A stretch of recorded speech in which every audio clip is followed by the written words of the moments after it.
बल्कि निकाह का असल मकसद समझने के लिए कोशिश कीजिए। तुम अल्लाह को पुकारते हो तो आप अगर अल्लाह रब्बुल इज्जत का जिक्र, और अगर वो आपका शोहर रहेगा तभी तो अल्लाह ताला जन्नत में आपको और उसको साथ में रखेंगे। और इसीलिए मैं आपको बताती हूँ कि ये सब अल्लाह रब्बुल इज्जत के फैसले हैं, इसीलिए हमारी मनमानी नहीं चलेगी। और एक बात और बता दूं कि कोशिश करने वालों को तो अल्लाह ताला पसंद करता है और उसकी मदद भी करता है, लेकिन आप कोशिश में इस हद तक ना बढ़ जाइए कि आप अपने दीन, अपने इस्लाम और अपनों को ही छोड़ दें और तमाम चीजों अपने मकसद से दूर होकर सब कुछ और करके और खुशी खुशी अपने आप को मुशरिकों के हवाले कर दे। ऐसा हरगिज ना करें, क्योंकि हमें और आपको अच्छे से मालूम है कि अल्लाह की मर्जी ही हमें अल्लाह की रजा में राजी होना पड़ता है। क्यों?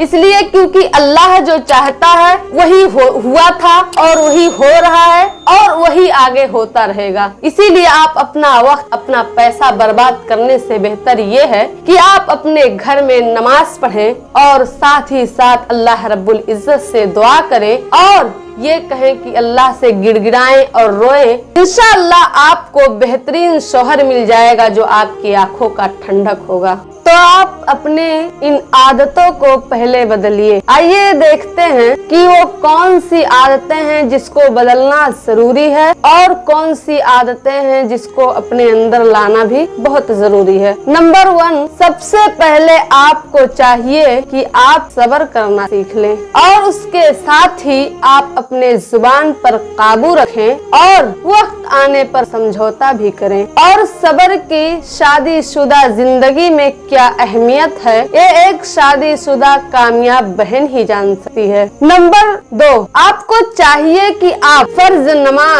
नमाज वक्त पर पाबंदी से अदा करें और पाबंदी के फर्ज नमाज अदा करने के बाद आप नवाफिल का भी एहतमाम करें और अल्लाह रब्बुल इज्जत से रो रो कर गिड़गिड़ा कर दुआएं करें और कुरान की तिलावत भी करें। और नंबर 3, आइए देखते हैं कि वो कौन सी आदत है कि जिसको हमें अपने अंदर लाना चाहिए। तो आप ज्यादा से ज्यादा इस्तिग़फ़ार करें और नफली रोजे रखें। और नंबर 4, आप अपने लिए नेक शौहर मिलने का लगातार अल्लाह रब्बुल इज्जत से दुआ करें। और नंबर 5, आप अपने दिल और अपने रूह को इस बात पर राजी करें कि निकाह दो जिस्मों के साथ रूह को जोड़ता है और निकाह के बाद मियाँ बीवी यानी शौहर बीवी से और बीवी शौहर से राजी हो, यही सबसे बड़ी कामयाबी है। और अगर आप अपनी ख्वाहिशों को पूरा करने के लिए निकाह करती हैं तो यकीन जानिए कि आप कभी भी कामयाबी नहीं पा सकती हैं।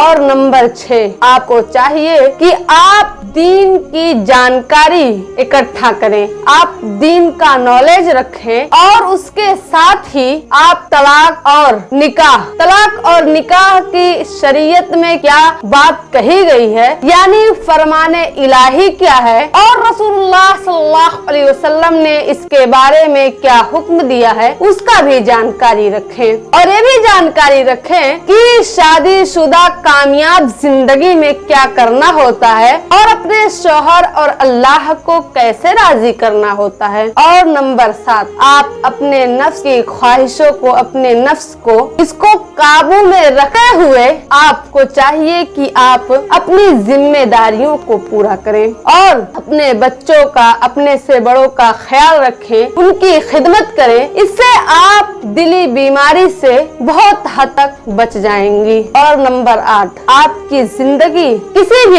किसी की भी जिंदगी का मकसद सिर्फ जिस्मानी ताल्लुकात और बच्चे और बड़ा गाड़ी और बड़ा बंगला नहीं होता, बल्कि निकाह का असल मकसद समझने के लिए कोशिश कीजिए और समझिए कि ये अल्लाह रब्बुल इज्जत की तरफ से, यानी हमें अपने आप को अच्छा बनाना है और अल्लाह रब्बुल इज्जत को राजी करना है और तकवा इख्तियार करने में अपने दिल को लगाइए। और रही बात सूरत हाल की, तो वक्त और परेशानियां ये हमेशा नहीं रहती हैं। और नंबर 9, आप अपने आप को कायम रखें। आप अपने आप को पहचाने कि आप कौन हैं और अपने ऊपर एतमाद करें और अपने चाहने वालों और अपने बच्चों का भरोसा कभी ना तोड़ें। और आप अपने बातों को बिना किसी को नाराज किए हुए उनके सामने रखने की कोशिश करें। और नंबर 10, आप वही काम करें जिससे आपका रूह, आपका दिल मुतमईन हो और अल्लाह पर पूरा भरोसा करें।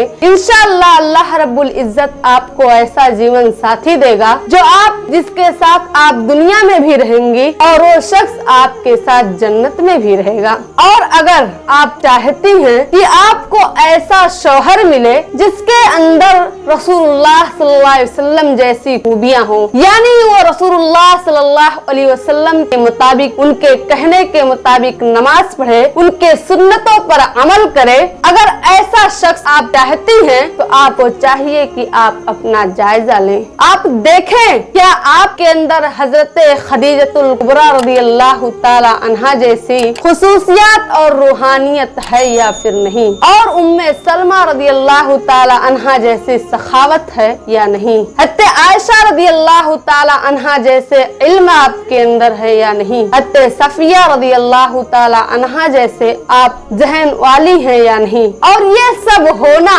जरूरी है, आप में ये सब होना चाहिए। लेकिन अगर आपके निकाह में ताखीर हो रहा है तो आप समझिए, यकीन जानिए कि अल्लाह के हर काम में कोई ना कोई मसलहत जरूर है और यही चीज आपके हक में बेहतर है। और इस बीच आप क्या करें? नंबर 1, आप अपने आप से मोहब्बत करें। और नंबर 2, आपको चाहिए कि आप कोई भी हालात हो, कैसा भी हालात हो, आप खुश रहें। नंबर 3, आप अपने आप को कायम रखें। नंबर 4, आप अपने आपके जहन में कोई गलत और बेकार बात ना आए, इससे अपने जहन को बचा कर रखें। और नंबर 5, आप सब्र और शुक्र से काम लें। अल्लाह रब्बुल इज्जत हमारे लिए क्या है, आइए मैं बताती हूँ कि परेशानियों में, मुसीबतों में दूर दूर तक कोई हमारा मदद करता हुआ नजर नहीं आता है। और मदद कौन करता है? वही अल्लाह रब्बुल इज्जत की जात मदद करती है। और वही हमारे दिलों में हिम्मत और हौसला भी अल्लाह रब्बुल इज्जत ही देते हैं। अल्लाह रब्बुल इज्जत कुरान करीम के अंदर इरशाद फरमाते हैं कि ऐ नबी, उनसे कह दो, यानी अगर वो लोग मेरे बारे में आपसे पूछते हैं तो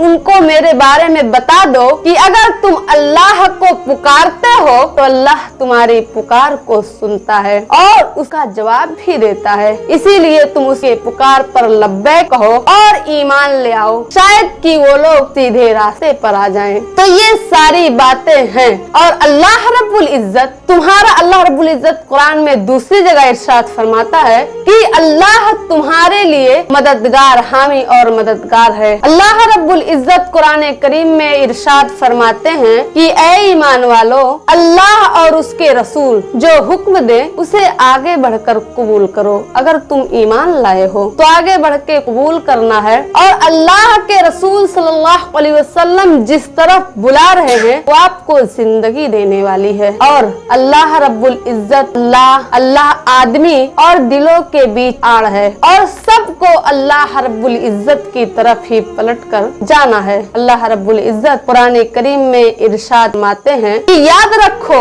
अल्लाह को याद करने से ही तुम्हारे दिल मुतमईन होते हैं और तुम्हें सुकून मिला करता है। तो अल्लाह का जिक्र करने से आप कितने भी मुसीबत में, तकलीफ में, परेशानियों में हो, आप अगर अल्लाह रब्बुल इज्जत का जिक्र करें तो आपके दिल को सुकून मिल जाएगा। अब मैं आखिर में अल्लाह रब्बुल इज्जत से ही दुआ करती हूँ कि अल्लाह ताला हम तमाम लोगों को, हमें कोई भी मुसीबत या तकलीफ हो, अल्लाह रब्बुल इज्जत से दुआ करने की तौफीक अता फरमा और हमें जब तक जिंदा रख इस्लाम पर और हमारा जब खात्मा हो तो ईमान पर। आखिर में आप लोगों से ही गुजारिश करूंगी कि अगर आप लोग वीडियो यहाँ तक देख चुके हैं और अगर आपको पसंद भी आए तो लाइक कीजिएगा, हमारे चैनल को सब्सक्राइब कीजिएगा, अपने दोस्त और अहबाब में भी जरूर शेयर कीजिएगा। मैं इस चैनल पर इसी तरह की इस्लामिक वीडियोस अपलोड करती हूँ। अस्सलामु अलैकुम रहमतुल्लाहि व बरकातुहू।